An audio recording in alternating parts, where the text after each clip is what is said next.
Il existe un changement concernant le passeport qui peut bloquer ton entrée dans un pays si tu possèdes une double nationalité. Mais voici ce qui inquiète vraiment. Ce n'est pas le changement auquel la plupart des gens pensent. À partir de novembre 2025, de nouvelles règles françaises, des mises à jour fiscales et des renforcements de sécurité vont toucher en silence des millions de personnes. Si tu as une double nationalité ou que tu envisages d'obtenir un second passeport, ce qui arrive pourrait te coûter des milliers d'euros si tu n'agis pas à temps. La double nationalité a toujours été synonyme de liberté, de protection et d'opportunité à l'international.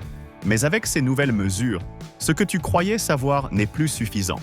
Aujourd'hui, avoir deux nationalités implique de nouvelles responsabilités, de nouveaux contrôles et de nouveaux risques.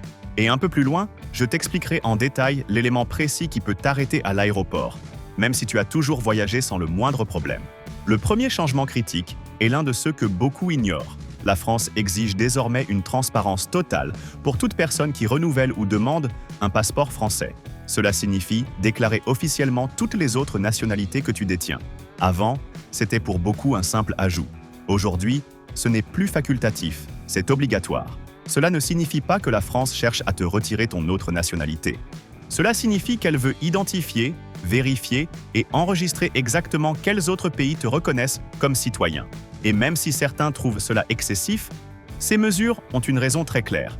Conformité fiscale, sécurité internationale et protection de l'identité. Pendant des années, énormément de personnes ont voyagé sans jamais mentionner leur autre nationalité. Mais les temps ont changé. Une simple erreur, une omission ou un renseignement incomplet peut déclencher des alertes dans des systèmes désormais plus avancés, plus interconnectés et plus stricts. As-tu déjà déclaré toutes tes nationalités? Pour les Français vivant à l'étranger, les étudiants internationaux, les télétravailleurs, les nomades digitaux et les familles dont les enfants sont nés hors du territoire, ignorer cette mise à jour peut entraîner des retards, des demandes de vérification supplémentaires ou même des sanctions. La divulgation complète n'est plus une recommandation, c'est une obligation légale. Voici maintenant un point dont quasiment personne ne parle. Depuis novembre 2025, les passeports français intègrent un nouveau système biométrique. Ce composant ne stocke pas seulement des données de base.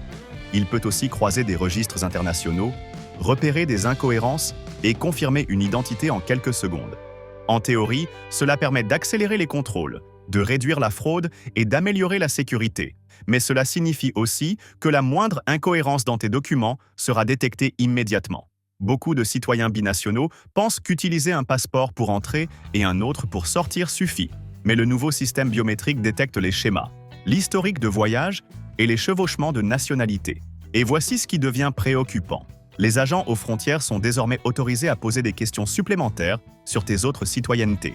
Pas pour te déranger, mais pour répondre à des priorités de sécurité internationale. Ce changement a déjà provoqué de la confusion chez des voyageurs qui n'étaient pas préparés à répondre à des questions concernant des passeports qu'ils n'utilisaient même pas à ce moment-là. Et même si cela semble intimidant, cela peut aussi te protéger contre le vol d'identité, l'usurpation ou des erreurs administratives. Pourtant, ce qui vient maintenant est encore plus sensible.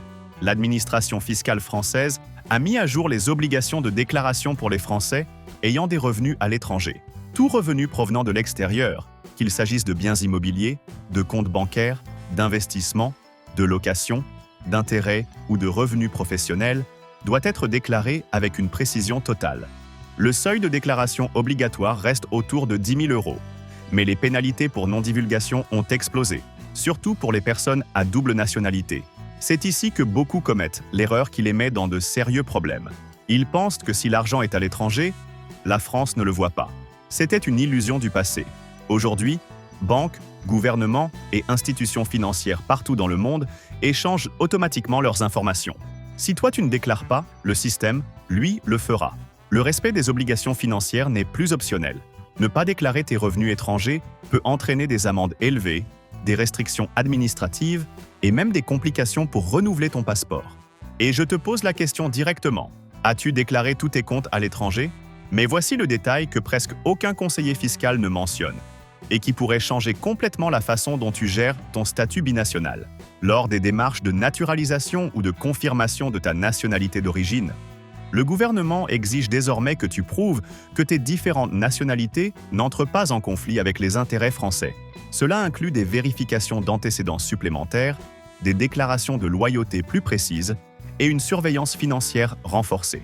Cela ne signifie pas que tu dois renoncer à ton autre nationalité, mais cela veut dire que la double citoyenneté est désormais observée, enregistrée et évaluée avec une précision jamais vue. La déclarer lors du renouvellement d'un passeport français n'est plus facultatif. C'est la seule façon de protéger tes droits et de garantir ta conformité légale. En résumé, plus de sécurité, plus de contrôle. Parlons maintenant de l'impact déjà visible dans les aéroports. Avec les nouveaux systèmes biométriques, les vérifications croisées et l'obligation de déclaration, les voyageurs constatent des procédures plus rapides.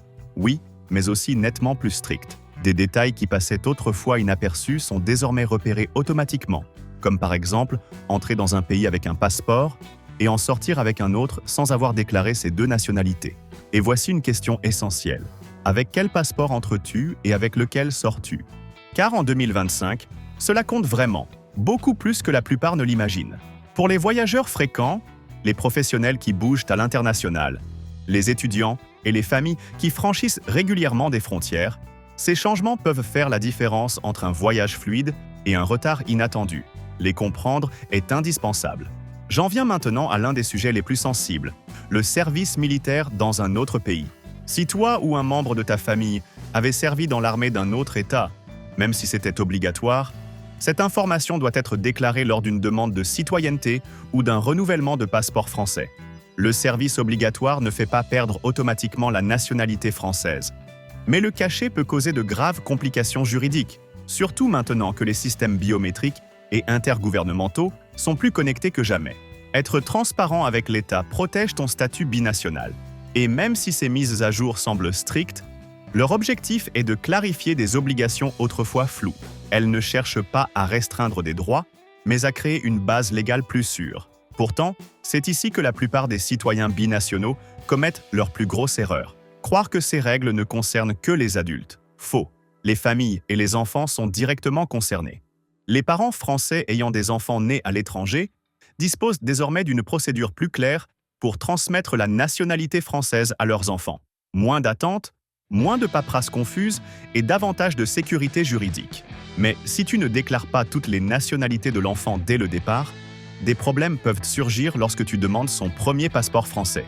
Beaucoup de parents l'ignorent et se retrouvent face à des retards faciles à éviter. Pour les foyers avec plusieurs nationalités, ces règles garantissent que chacun profite des avantages sans mauvaise surprise. Combien de nationalités y a-t-il dans ta famille? Nous arrivons maintenant à un sujet que presque personne n'aime aborder, la planification financière internationale. Avoir deux nationalités a un impact sur les impôts, la retraite, les héritages, les emprunts, les investissements et la propriété dans plusieurs pays. Parfois pour le mieux, mais si tu ne sais pas comment gérer cela, les choses peuvent tourner autrement. Avec l'administration fiscale renforçant sa surveillance des revenus étrangers, la planification financière proactive n'est plus une stratégie intelligente, c'est une nécessité. Des conseillers spécialisés en droit international peuvent t'aider à éviter les amendes, profiter des conventions fiscales et protéger légalement et efficacement ton patrimoine. Les citoyens binationaux doivent tenir compte de notions comme les revenus mondiaux, la double imposition, la protection des biens, les stratégies d'investissement internationales et la planification de la retraite dans plusieurs pays. Beaucoup pensent que cela ne concerne que les personnes très riches, mais non, cela touche quiconque possède des comptes à l'étranger, un bien immobilier ou même des revenus numériques provenant de plateformes internationales. Et voici la phrase que personne ne veut entendre, mais que tout le monde doit comprendre. Avoir une double nationalité n'est pas seulement un privilège, c'est une responsabilité internationale. Ces mises à jour apportent clarté et sécurité juridique. La double citoyenneté n'est plus une zone grise. Elle a désormais des règles claires, des responsabilités définies et de véritables avantages. Certains s'inquiètent de la paperasse, mais ces règles rendent ta double nationalité plus sûre, plus simple à gérer et mieux protégée. Connaître tes obligations concernant les impôts, les passeports, les voyages et la loyauté te permet de profiter pleinement de la liberté qu'offre une double nationalité sans risques inutiles. Respecter ces obligations aujourd'hui signifie des voyages plus fluides, des finances mieux sécurisées et une protection totale demain. Si tu pensais que cela ne te concernait pas, réfléchis à ceci. Ignorer ces mises à jour, même par erreur, peut limiter ta mobilité internationale pendant des années. Et pour beaucoup, cela peut affecter travail, famille et opportunités de vie. Novembre 2025 est un tournant. Changement de passeport, nouvelles règles de naturalisation, exigences accrues de déclaration et surveillance fiscale internationale redéfinissent ce que signifie être citoyen binational.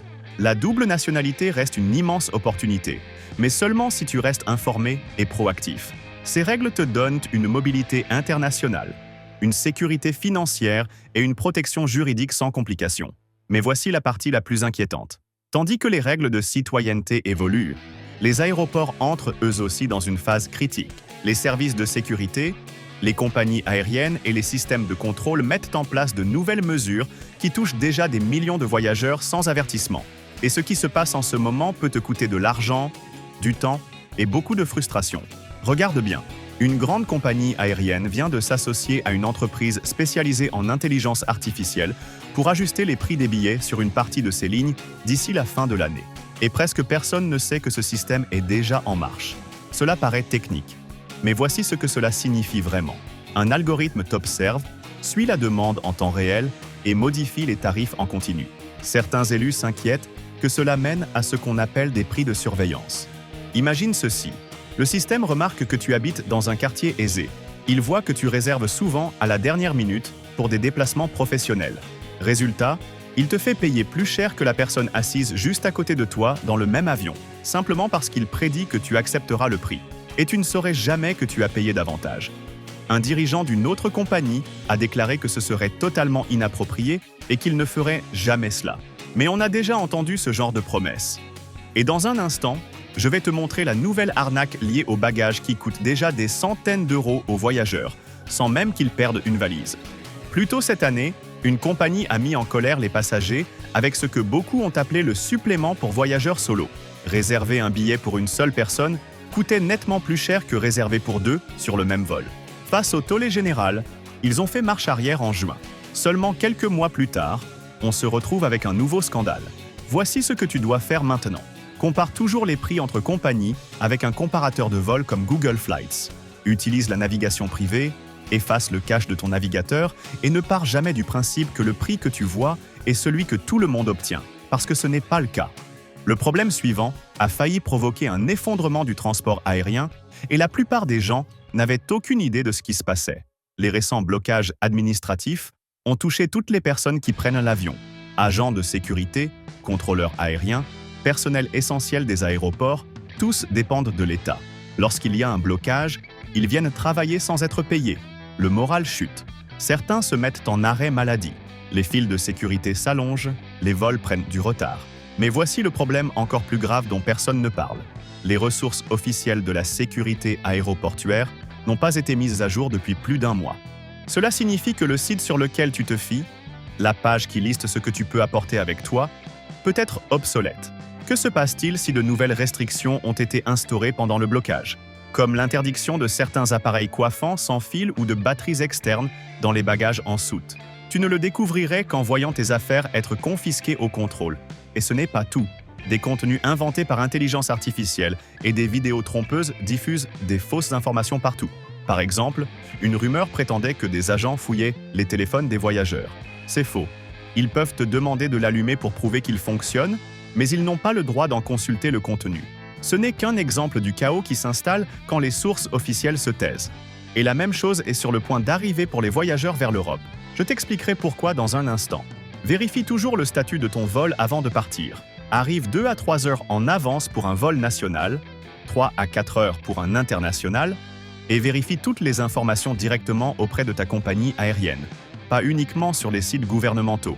Maintenant, une bonne nouvelle, et profitant pendant que ça dure, car plus loin dans cette liste, il y a un changement qui va t'énerver. C'est littéralement une protection pour les passagers que les compagnies aériennes ont contribué à faire disparaître. Et je n'en suis pas content non plus. Les compagnies commencent enfin à déployer des technologies qui t'aident vraiment. L'une d'elles a lancé un assistant d'intelligence artificielle dans son application, capable de répondre en temps réel à toutes tes questions liées à ton voyage.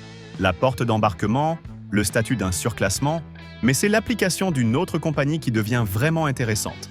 Elle est devenue la première à intégrer les nouvelles fonctions de carte d'embarquement d'Apple. Enregistre ton billet dans l'application Wallet de ton iPhone et tu verras des mises à jour en direct directement sur ton écran de verrouillage. Mais il existe encore mieux. Connexion Saver, peux littéralement retenir un vol de correspondance pour des passagers dont le temps d'escale est très serré. Je viens de tester leur assistant de connexion amélioré et il m'a littéralement sauvé le voyage. J'avais une correspondance extrêmement courte. L'application m'a indiqué qu'il me restait 27 minutes avant le départ, ce qui voulait dire moins de 10 minutes avant la fermeture de la porte. Elle m'a montré exactement quoi faire. Descendre de l'avion, tourner à droite, courir 7 portes plus loin. C'est tout. Si j'avais perdu une seule minute à demander mon chemin ou à consulter un panneau d'affichage, je ratais mon vol. J'ai été la dernière personne à monter à bord juste avant que la porte ne se ferme. Mon cœur battait la chamade, mais j'ai réussi grâce à cette application. Les compagnies aériennes améliorent aussi la classe économique avec des fonctionnalités qui comptent vraiment. L'une d'elles équipe désormais ses avions du Bluetooth sur les écrans des sièges pour que tu puisses utiliser tes écouteurs sans fil. Une autre a annoncé des écrans 4K, du Bluetooth et des ports de recharge à chaque siège. J'ai récemment voyagé avec elle, et même s'ils n'avaient pas d'écran, ils proposèrent des supports intégrés pour appareils. Simple, pratique, vraiment utile. Profite de ces petites victoires, car la suite concerne les protections que les compagnies sont discrètement en train de retirer. Voici une autre bonne nouvelle. La France et le Royaume-Uni ont lancé un programme pilote qui pourrait supprimer l'une des parties les plus épuisantes des voyages internationaux. Si tu as déjà fait une correspondance internationale suivie d'un vol intérieur, tu connais la galère. Atterrir, passer la douane, récupérer ta valise, la réenregistrer, repasser la sécurité. Avec ce nouveau programme proposé par 2 grandes compagnies, si tu voles de Londres vers une grande ville française et que tu as une correspondance derrière, ta valise suit directement. Cherche la mention sécurité avec un seul contrôle quand tu réserves. Le programme est encore limité, mais il s'étendra l'année prochaine. 2 autres alliances importantes ont aussi été lancées cet automne. 2 compagnies nord-américaines ont créé leur partenariat Blue Sky. Dès octobre, tu pourras gagner et utiliser des points sur les 2, profiter des avantages de statut sur chacune et réserver des vols en partage de code sur un seul billet. Une autre s'est associée à Porter Airlines, la compagnie basée à Toronto qui sert bière et vin gratuits en classe économique et propose des rangées configurées en 2x2, ce qui élimine les sièges du milieu. Tu peux désormais cumuler des miles sur leur vol et réserver des correspondances via Toronto. Mais maintenant, il faut parler de ce que tu es en train de perdre. Plusieurs protections qui devaient aider les passagers ont été mises en pause ou carrément annulées. Le ministère des Transports avait proposé d'obliger les compagnies à verser une compensation en espèces pour les retards ou annulations importants, comme c'est le cas en Europe. Après un lobbying intense des compagnies aériennes, la proposition a été abandonnée en septembre. Qu'est-ce que cela signifie pour toi? Tu n'obtiens qu'un remboursement, sans indemnité supplémentaire. Si tu veux être protégé, prends une assurance voyage ou utilise une carte bancaire offrant une couverture en cas de retard. Pire encore, de nouvelles règles destinées à protéger les voyageurs en situation de handicap, notamment les utilisateurs de fauteuils roulants, ont été rejetées après un vote des plus grandes compagnies américaines. En moyenne, au moins un fauteuil roulant est perdu ou endommagé chaque jour par des transporteurs américains. Trouves-tu acceptable que cela continue? Maintenant, voici l'arnaque que tu dois connaître immédiatement. Elle vise les bagages enregistrés et elle est terriblement efficace. Des escrocs récupèrent les étiquettes de bagages en papier que les voyageurs jettent dans les aéroports. Ces étiquettes contiennent ton nom, ton numéro de réservation, ton itinéraire. Les escrocs appellent ensuite la compagnie en se faisant passer pour toi, affirmant que leur valise n'est jamais arrivée et demandant une compensation. Un employé d'un service bagages a révélé cette pratique après avoir constaté une hausse des réclamations frauduleuses. Voici comment te protéger. Ne jette jamais tes étiquettes de bagages dans un aéroport. Retire-les chez toi. Détruis-les avant de les jeter. Ainsi, personne ne pourra utiliser ta propre étiquette contre toi. Et cela arrive bien plus souvent qu'on ne le pense. Ce changement suivant pourrait transformer notre manière de voyager pour toujours. Depuis aujourd'hui, le 12 novembre 2025, une grande compagnie low-cost européenne ne délivre plus de cartes d'embarquement papier. Tous les passagers doivent utiliser leur application. Plus d'impressions à domicile, plus de bornes à l'aéroport. Les gens étaient furieux. Face aux critiques massives, le PDG a annoncé que si tu n'as pas de smartphone ou si ton téléphone n'a plus de batterie, ils t'imprimeront une carte gratuitement. Mais il a insisté, ce sera une exception. Si tu voyages avec cette compagnie en Europe, télécharge l'application et garde ton téléphone chargé. Et si tu ne prévois pas de voyager en Europe bientôt, reste attentif, car lorsqu'une compagnie aérienne brise une tradition de ce type, les autres suivent généralement. Toutes les grandes compagnies françaises et européennes poussent déjà les passagers à utiliser leur application. Il ne serait pas surprenant que tout devienne entièrement numérique dans quelques années. Puisqu'on parle de l'Europe, un nouveau système lancé en octobre pourrait ruiner complètement ton voyage si tu n'es pas prêt. Il s'appelle le système d'entrée et de sortie. Et au lieu de tamponner les passeports, le contrôle aux frontières européennes scanne désormais les empreintes digitales et prend des photos. La première fois que tu passes par ce système, tu dois t'enregistrer avec un scan de ton visage et de tes empreintes. Le dispositif est déployé progressivement jusqu'au début de 2026. Les voyageurs rapportent que la procédure prend jusqu'à 4 fois plus de temps qu'avant, surtout aux heures de pointe. Il est censé moderniser le contrôle frontalier et suivre la durée de ton séjour en Europe avec plus de précision. Prévoyez plus de temps pour la migration et vérifie que ta sortie est bien enregistrée afin qu'il n'apparaisse pas que tu as dépassé la durée autorisée. Car si le système croit que tu es resté trop longtemps, cela peut te causer des problèmes lors de ton prochain voyage. Le système équivalent prévu par l'Union européenne, ETIAS, n'arrivera qu'à la fin de 2026, donc pas besoin de t'en préoccuper pour le moment. En ce qui concerne les changements les plus controversés du moment, une grande compagnie américaine vient d'annoncer de nouvelles mesures qui mettent les voyageurs en colère. Nouveaux frais pour les bagages, sièges, attribués. Tout ce qui la rendait différente est en train de disparaître. Si cette vidéo t'a ouvert les yeux, la suivante changera complètement ta manière de voyager.